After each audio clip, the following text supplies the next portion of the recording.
উজনি অসমখন সাংঘাতিক ধৰণৰ ভাল ফলাফল এবাৰ উজনি অসম মানে ঢেকীয়াজুলিৰ পৰা এফালে তেজপুৰ হৈ আপুনি জোনাইলৈকে শদিয়াৰ পৰা আকৌ কলিয়াবৰলৈকে এই গোটেই পাৰ্টটোত আমাৰ 46টা সমষ্টি আছে।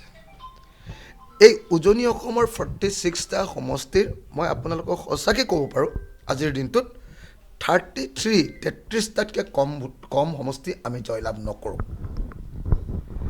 যোৱাবাৰ বিজেপিয়ে আমাক অকল 5টা সমষ্টি দিছিলে, নাজিৰা, থাউৰা, শিৱসাগৰ, মৰিয়নি আৰু তিতাবৰ 5টা সমষ্টি আমি পাইছিলোঁ।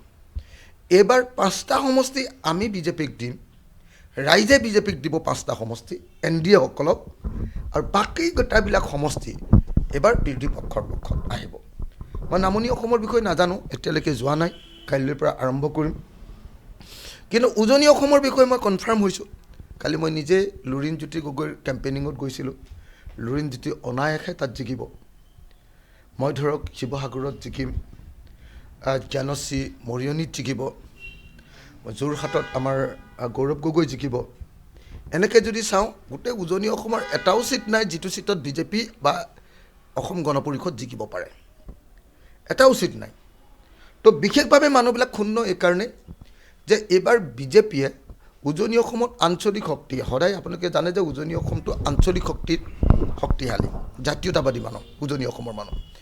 এইবাৰ বিজেপিয়ে আঞ্চলিক শক্তিটোক একেবাৰে ডুবাই মাৰি পেলালে। যোৱাবাৰ ধৰক লাহোৱাল চাবুৱা যিটো সমষ্টি আছিলে সেইটোত আছিলে পোনাকণ বৰুৱা, তেওঁক চিটেই নিদিলে। যোৱাবাৰ আমগুৰি সমষ্টিটো আছিলে, আমগুৰি সমষ্টিটো নাইকিয়া কৰি দিলে আৰু প্ৰদীপ জাত এইবাৰ লাট মাৰি দিলে।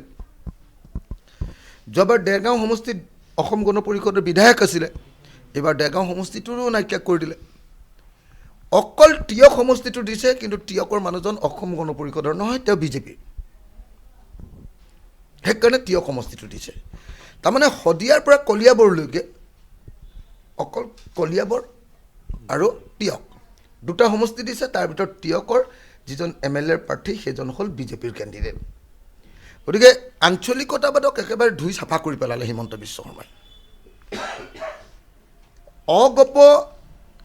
আপোনাৰ অগপ মাৰ্কা যিটো আঞ্চলিকতাবাদ, অগপ মাৰ্কা আঞ্চলিকতাবাদক NDAৰ লগত থকা আঞ্চলিকতাবাদক এবাৰ হিমন্ত বিশ্ব শৰ্মাই চাফা কৰি পেলালে।